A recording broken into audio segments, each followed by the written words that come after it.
조국 정국이 여전합니다. 하지만 패스트트랙 수사가 정국의 핵으로 부상할 조짐이 보입니다. 어제 황교안 자유한국당 대표가 검찰에 자진 출석하면서 검찰 수사에도 속도가 붙을 전망입니다. 황 대표가 한국당 의원과 당직자들에게 소환에 응하지 말라고 공개적으로 지시를 했기 때문에 검찰이 뒤로 물러날 수도 없는 형국입니다. 자신이 다 책임지겠다며 자기 목을 치라는 말도 했죠. 지도자의 자기 희생일까? 아니면 무책임한 내부 단속일까? 더 훈수 정치에서 짚어보겠습니다. 북미 실무 협상이 공식화된 마당에 북한이 잠수함에서 탄도미사일을 쏜 것으로 보입니다. 이건 또 무슨 일인지 박지원 대한신당 의원과 얘기 나눠봅니다. 어서 오십시오. 네, 안녕하세요. 안녕하세요. 자, 먼저 윤석열 검찰총장이 자신의 어떤 진퇴를 걸고 조국 장관 임명하면 안 됐다. 이렇게 이제 얘기한 것으로 일부 언론이 보도를 했어요. 네, 여권에서도 일부 예. 그렇게 보는 것 같고요. 의원님께서는 이걸 뒷받침할 만한 어떤 근거를 확인했습니까? 그렇게 민주당 의원도 국무총리에게 질문을 통해서 그러한 질문을 했고 네. 국무총리도 사실상 시인한 뉘앙스의 답변을 하더라고요. 그러니까 확인해 줄 수 없다 이렇게 얘기했죠. 그렇죠. 네. 그렇기 때문에 사실상 시인이죠. 그런데 저는 사정기관의 최고위직인 민정수석과 네. 검찰총장이 업무 조율은 할 수 있다고 생각합니다.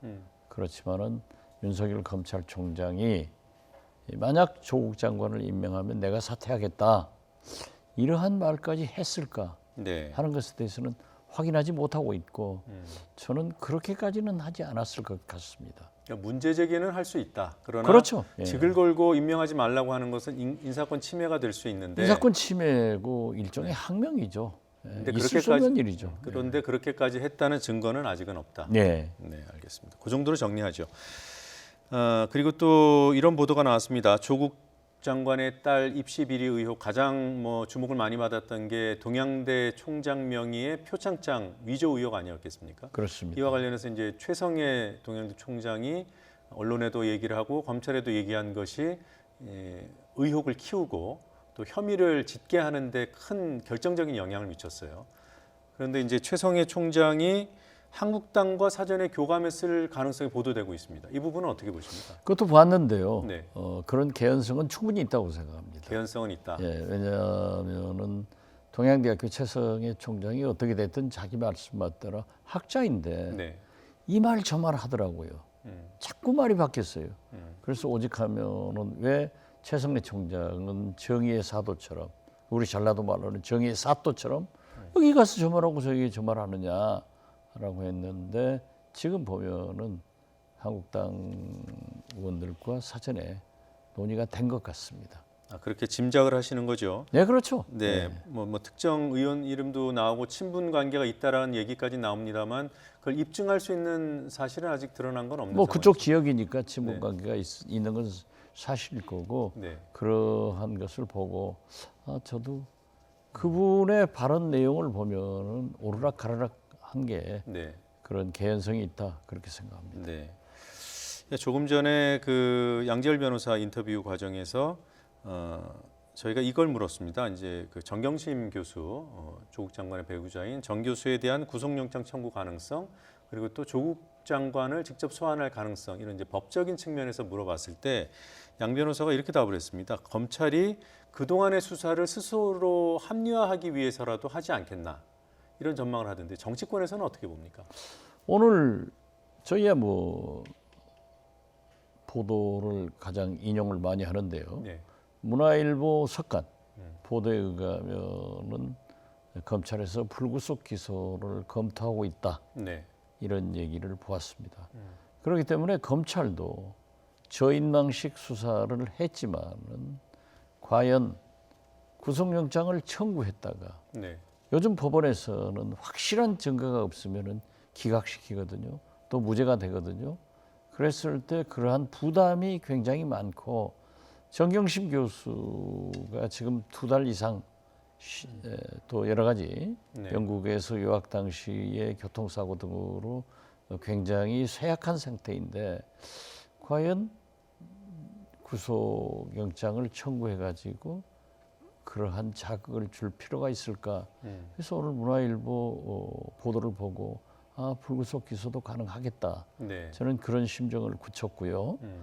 지금 뭐라고 하더라도 조국 장관에 대한 소환이 가장 타겟이 될 거예요. 네. 그렇지만은 지금 현재 조국 장관은 부인하고 있고 뚜렷한 물론 혐의는 있지만은 증거가 나타난 것은 없어요. 그 자신도 부인을 하고 있기 때문에 가장 밀접한 관계가 있는 부인 네. 정경심 교수를 조사해 가지고 거기에 진술 여부에 따라서 검찰이 결정할 것 같다. 저는 그렇게 봅니다. 네. 그러니까 뭐 법조계 일각에서는 검찰이 스스로의 수사를 합리화하기 위해서라도 영장 청구하고 조국 장관 부르지 않을까 이런 예상도 있는 거고요. 또 일각에서는 오히려 또 다른 역풍을 우려해서 영장 청구를 안 할 가능성도 있다 이렇게 보는 거군요. 그러니까 지금 검찰 개혁을 요구하는 것은 예. 검찰이 과거처럼 수사를 하면은 무조건 네. 기소를 하고 구속 기소를 하는 것은 개혁이 아닙니다. 검찰도 철저히 수사를 해가지고 그러한 것이 좀 구속영장을 청구하기는 미비하거나 또는 공소유지가 어려울 때 예. 또 그 진술 내용이 확실하지 않을 때는 그냥 부를 수 없는 거죠. 그 자체를 개혁하라는 겁니다. 네. 그것이 수사 관행이고 나쁜 관행입니다. 네. 검찰은 무조건 불러놓고 그거 하면 되겠어요? 네, 여하튼 박 의원께서도 불구속 기소 쪽으로 예상을 하시는군요. 아니 오늘 보도가 그런데 네. 그러한 것을 보니까 좀 일리가 있다. 저는 그렇게 봅니다. 네, 알겠습니다. 대검찰청이 이제 대통령 지시가 나온 바로 다음 날에 이제 자체 개혁안을 내놨습니다. 보셨죠? 네, 맞습니다. 어떻게 평가하십니까? 저는 역시 검찰이 기민하게 잘 조치를 했다 네. 하고 긍정적 평가를 합니다. 어떻게 됐든 임명권자인 대통령께서 구체적으로 당신들이 반개혁 세력이 되지 말고 개혁의 주체가 돼서 개혁해라 네. 이런 말씀을 하셨는데 지난 주일 그 200만 촛불이 검찰청 앞에서 타면서도 결국 검찰 개혁, 조국 수호를 요구했잖아요. 그렇기 때문에 검찰로서는 지금까지 반개혁 세력, 예. 검찰 개혁을 하지 않으려고 하는 것으로 보였단 말이에요. 그런데 사실 윤석열 검찰총장은 그 청문회 나왔을 때나 또 그러한 것을 질문하면은 개혁하겠다. 예. 그리고 정부와 국회에서 결정해 주는 대로 따르겠다라고 했는데 시의적절하게 검찰총장이 잘 얘기를 했다. 그리고 오히려 민주연구원에서 개혁안보다도 더 한 발 앞서서 더 강하게, 즉 민주연구원에서는 전국의 특수부를 6곳은 남기는 아닌데 예. 3곳만 남기고 하는 것 보면은 확실한 개혁을 실천하겠다. 네. 이걸 보였기 때문에 청와대의 평가대로 저는 잘했다고 생각합니다. 네. 지난 주말 그 서초동 촛불 집회 200만이냐 아니냐 뭐 여러 논란이 있기 때문에 주최 측도 예상하지 못한 매우 많은 인파가 몰린 그렇죠. 아무도 예측 못하죠. 예, 그런 정도로 규정하겠습니다. 예. 네. 일부에서는 이 특수부를 축소하는 것으로 이렇게 부각이 되고 있는 이 검찰 개혁안이요.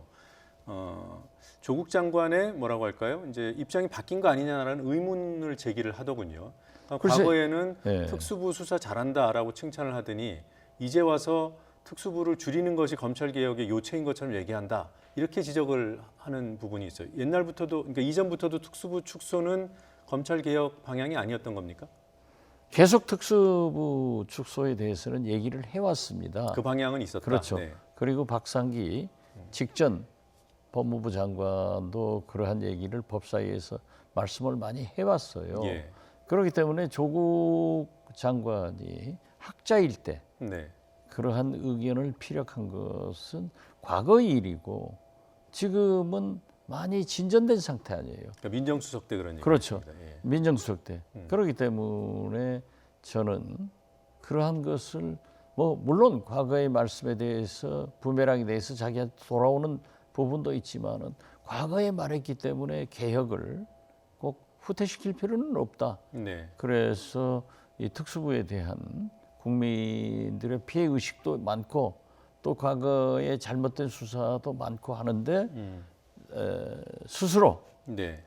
윤석열 검찰총장이 그렇게 축소를 하고 항소부, 형사부를 보강하겠다라고 하는 것은 굉장히 뭐 잘한 일이고 네. 조국 장관에게도 꼭 그렇게 따질 필요가 있는가 그런 생각 같습니다. 네. 여하튼 이 특수부를 축소하는 방향성은 이전부터 계속 추진되어 온 방향이라는 그렇죠. 거죠. 그리고 국회에도 특히 그렇게 보고가 한국당 됐고. 의원들도 네. 전직 검사 의원들도 형사부를 강화해야지 왜 특수부 하느냐 이런 얘기를 많이 해왔기 때문에 결코 개혁되고 좋은 일로 가는데 그것을 잡아가지고 비난하는 것은 저는 옳지 않다 그렇게 생각합니다. 예, 조국 수사 때문에 갑자기 나온 안은 아니라는 그렇죠. 거죠. 네. 아니고.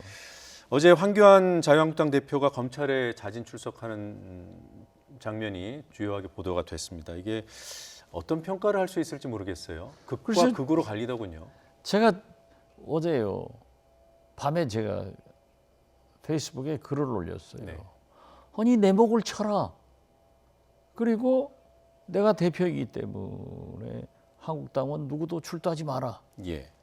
이건 법무부 장관, 공안검사 출신이 할 얘기가 아니에요. 그러한 얘기를 제가 했다고 하면은 저분은 정치인이니까 그런 얘기를 할 것이다. 네. 하지만은 황교안 대표는 법조인 아니에요. 그리고 또 자기가 그렇게 큰 소리 치고 들어갔으면은 들어가서 검사에게 당당하게 내가 지시했고 내 책임이니까 나만 처벌해라. 그리고 한국당 하지 마라.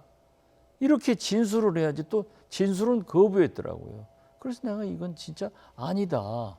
그리고 무슨 권리로 공안검사 출신, 법무부 장관 출신이 출두하지 마라. 이건 위법을 해도 아주 초위법을 하는 거예요. 그래서 나는 좀 잘못됐다. 이건 진짜 개그 같다. 그렇게 개그 같다. 예, 코미디다. 예. 라고 했더니 뭐 그냥 반향이 너무 좋아가지고 기사들도 많이 나고 뭐 얘기해서 제가 오히려 좀 미안한 생각이 듭니다. 예. 사실 그건 말도 안 돼요. 근데 그런 이제 부정적인 견해 속에도 또 이제 면피성이다 뭐 이런 그렇죠. 지적이 있던데 어떤 측면에서 면피성 책임을 아니, 회피한다는 겁니까? 본인이 책임지겠다고 했잖아요. 본인이 책임지겠다 하면서 왜 진술은 안 해요? 가서 검사한테 당당하게 해야죠. 이 패스트트랙 상정은 절대 민주주의를 파괴하는 것이기 때문에 나로서는 당대표로서는 그러한 것을 못하도록 막았다. 그렇기 때문에 내 책임이지 내가 지시했으니까 처벌을 하려면 나만 해라. 이런 얘기를 해야 되는데 가서는 또 아무 소리 안 하고 진술 거부해버리니까 면피하는 거 아니에요. 그리고 네. 이 어떤 경우에도 주범이건 공범이건 범죄가 확실한 것은 검찰이 수사하는 겁니다. 네. 예. 알겠습니다. 그 의원들에게는 불체포 특권이라는 게 있잖아요. 회기 중에는 체포되지 그렇죠. 않는. 예. 네, 지금 수사선상에 올라와 있는 또 수십 명의 한국당 보좌관 당직자들이 있습니다. 네, 이들을 향해서도 수사기관에 출석하지 말라는 방침을 분명히 했거든요. 그 얘기를 잠깐 확인하고 오겠습니다. 네. 당에 당부합니다. 수사기관에 출두하지 마십시오. 여러분들은 당 대표의 뜻에 따랐을 뿐입니다. 불체포 특권이 없는 당직자들에 대한 그 소환 요구도 임하지 않을 방침인 건가요? 예, 그런 부분은 이미 말씀드린 바대로 그렇게 하겠습니다. 네. 자, 이 불체포 특권이 없는 당직자 등은 어떻게 할 것인가, 보좌관은 어떻게 할 것이냐, 이제 기자가 콕 집어서 물은 것은 의원들이야 뭐 회기 중에는 체포를 면할 가능성이 크지만 이제 보좌관 당시에 우려된다는 거 아니겠습니까? 그렇죠. 황교안 대표가 국회의원이 아니에요. 네. 그러니까 자기는 소환장도 받지 않고 갔다 왔단 말이에요. 네. 그러니까 체포될 일은 거의 없을 거예요. 그렇지만 검찰에서 진술을 안 했으니까 또 부를 수는 있겠죠. 네. 그건 뭐 검찰이 알아서 할 일인데 제가 원내대표를 3번 해보고 국회의원을 하면서 야당을 했기 때문에 얼마나 많이 옛날에 저런 걸 싸웠어요. 그러고 보면은 국회의원들은요. 불체포 특권 뭐 여러 가지 권한이 있고 또 검찰에서도 솔직히 말해서 안 나가도 참 어려워해요. 네. 가장 처량하게 남는 게 보좌관, 당직자들입니다. 네. 처음에는 저렇게 대표가 다 해줄 것처럼 얘기를 하지만은 나중에는 혼자 남더라고요. 그리고 변호사 비용도 당에서 안 해줘요. 그렇기 때문에 저는 우리 황교안 대표가 좀 과잉한 것 같아요. 그러니까 본인은 진짜 책임질 수는 없을 거예요. 본인은 체포 출석을 했으니까 네. 체포될 위험이 없지만 당직자나 보좌관들은 위험에 지금 노출돼 있고 결국 책임지지 못할 것이다. 그렇습니다. 예. 네. 제 경험에 보면 그렇게 되고 네. 의원들도 말이죠. 저 어쩔 수 없을 겁니다. 정경심 교수는 조사도 하지 않고 기소를 했어요. 그럼 자기들은 경찰에도 안 나가고 검찰에도 안 나가고 네. 그러면 윤석열 검찰에서 그대로 있겠어요? 또 검찰은 되게 여야 균형을 맞춰요. 그렇기 때문에 기소해버리면은 재판은 거부할 수 없어요. 재판장에 나가서 갈 때는 이미 늦었죠. 이게 보좌관이나 당직자들 만약에 유죄가 확정되면 피선거권도 제약을 받게 되는 거죠. 피선거권도 제약받고 공직에도 취임 못하고. 네, 알겠습니다. 뭐 저 당직자는 몰라도 이 보좌관들은 또 떠나야 되잖아요. 자, 뭐 한국당 지도부에서 나온 발언 중에 의미 하나를 좀 더 짚어보고 싶은 게 있는데요. 잠깐 같이 듣고 오겠습니다. 이 사건에 대해서는 사실 이것이 정치의 영역을 이렇게 법적 영역으로 끌고 가는 그 민주당에 대해서 매우 유감스럽다는 의사를 다시 한번 표한다는 말씀을 드립니다. 네, 이게 이제 정치 영역에서 일어난 문제를 법적으로 끌고 갔다. 이 얘기는 정치적으로 좀 타협을 해보자 이런 요구로 이해할 수 있습니까? 그러한 의미로 얘기를 했겠죠. 그렇지만은 제가 늘 얘기하잖아요. 여의도에서 국회에서 일어나는 일은 코피가 터지더라도 국회에서 해결해야지. 그걸 검찰로 서초동으로 넘기면 네. 우리 운명이 굉장히 어려워요. 네. 그리고 지금 나경원 대표도 그렇지 않습니까? 자기가 책임질 테니까 나가지 마라. 이것은 자기가 의원 신분이기 때문에 더 강하게 얘기할 수 있었는데 네. 황교안 대표가 나가버리니까 또 좀 이상하죠. 예. 자, 뭐 하여튼 그 정치적인 타협이 이루어질 가능성 향후에라도 어떻게 있다고 보시는지 어떻습니까? 저는 그렇게 하지 않을 겁니다. 타협 안 할 이제는 것이다. 네. 과거의 국민이 아니에요.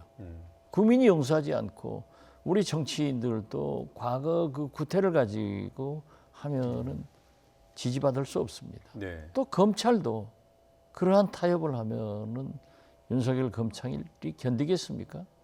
옛날 먼지털이식 수사 많이 했잖아요. 뭐 굉장히 과도한 수사를 했어도 촛불 들고 일어난 국민이 있었습니까? 지금 이렇게 바뀐 거예요.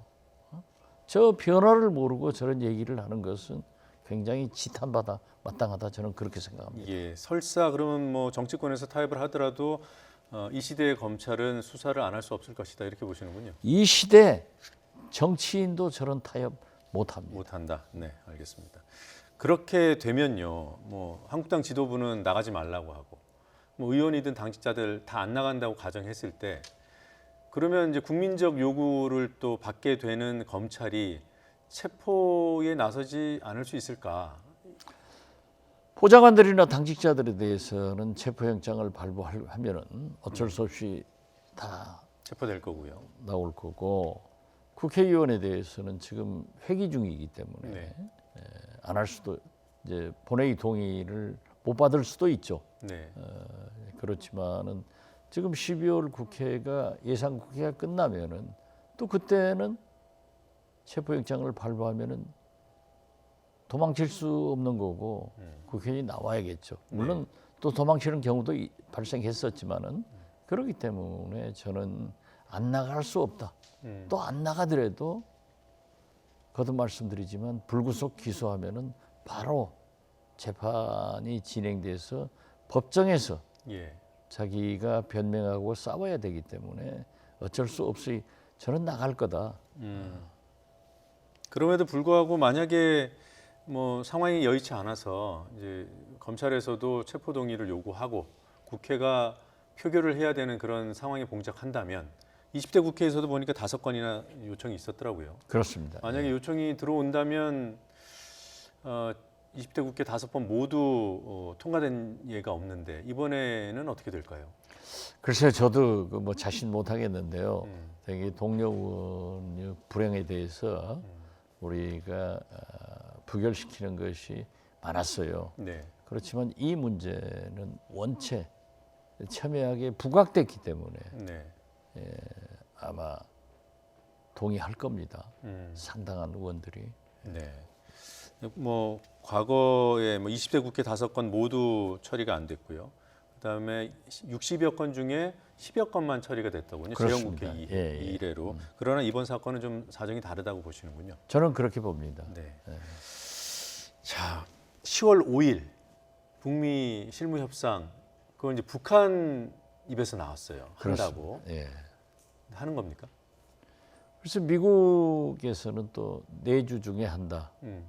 그렇기 때문에 북한이 어떤 의도를 가지고 네. 10월 5일 날로 탁 못 박아서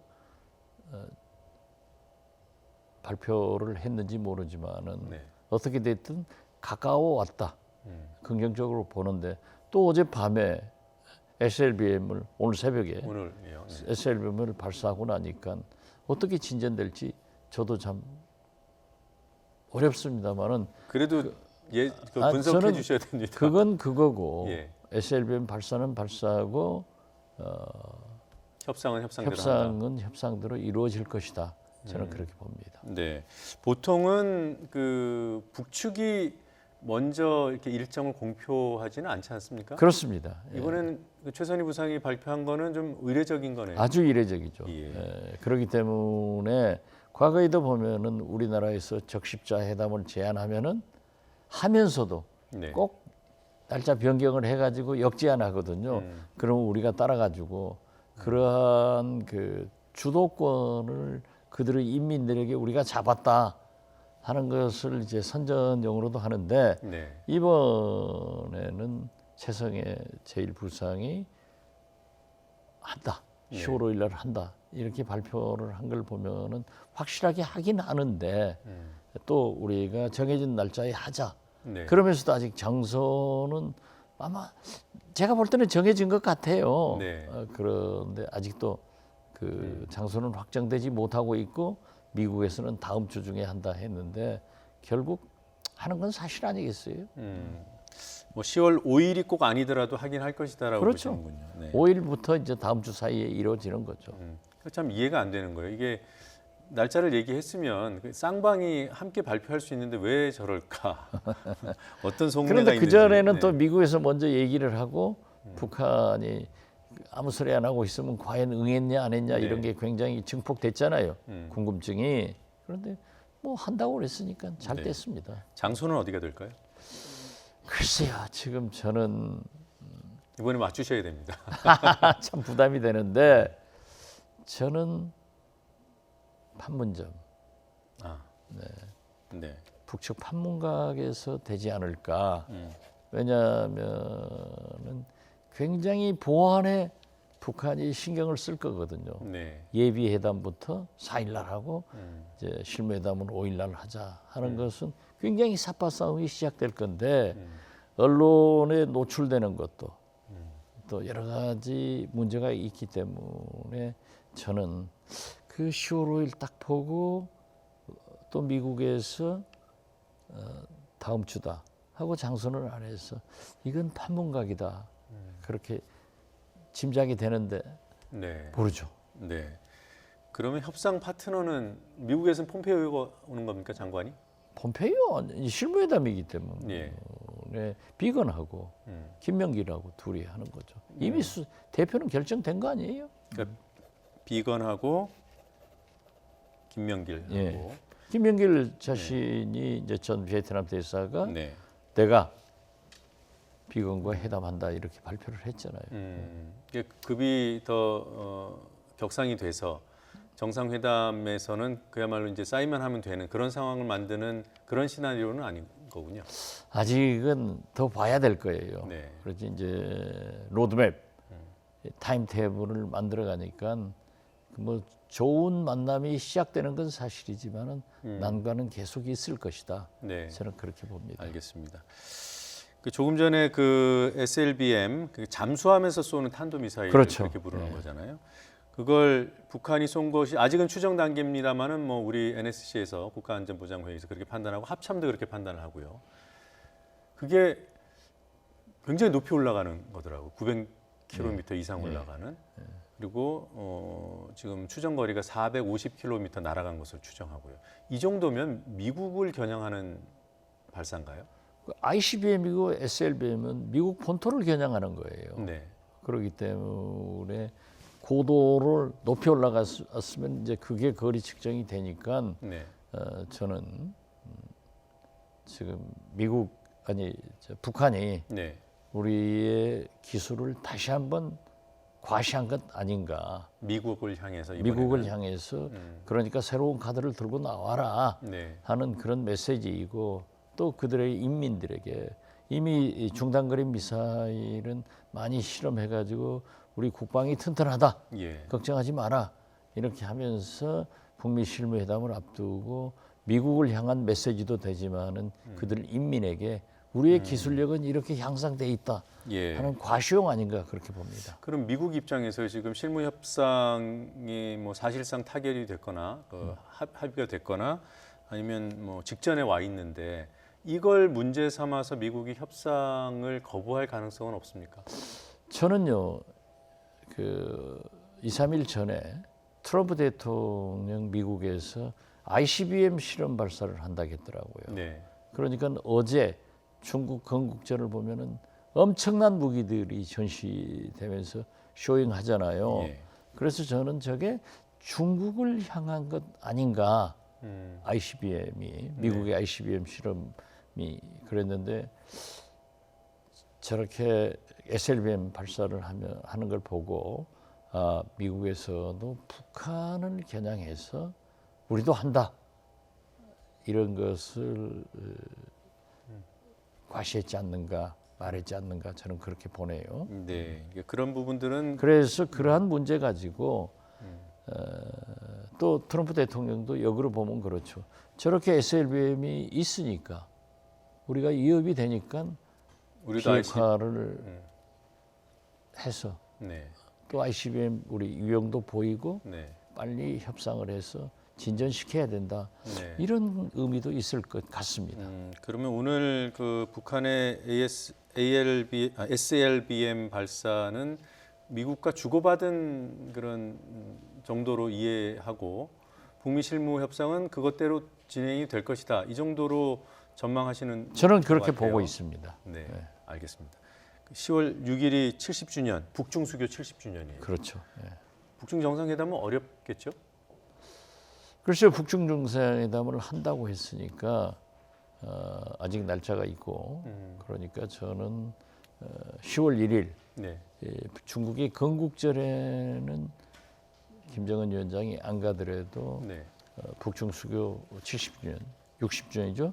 70주년. 70주년 이때는 갈 것 같아요. 갈 것 같아요. 예. 네, 그럼 북미 협상은 협상대로 하고 예. 북중 정상회담을 예. 거의 비슷한 시점에 할 가능성이 여전히 있다고 보시면 그러면서 연내 제3차 북미 북미 회담도 정상회담. 가능하다. 그런 얘기를 막 하고 나오잖아요. 네, 알겠습니다. 여기까지 듣겠습니다. 고맙습니다. 감사합니다.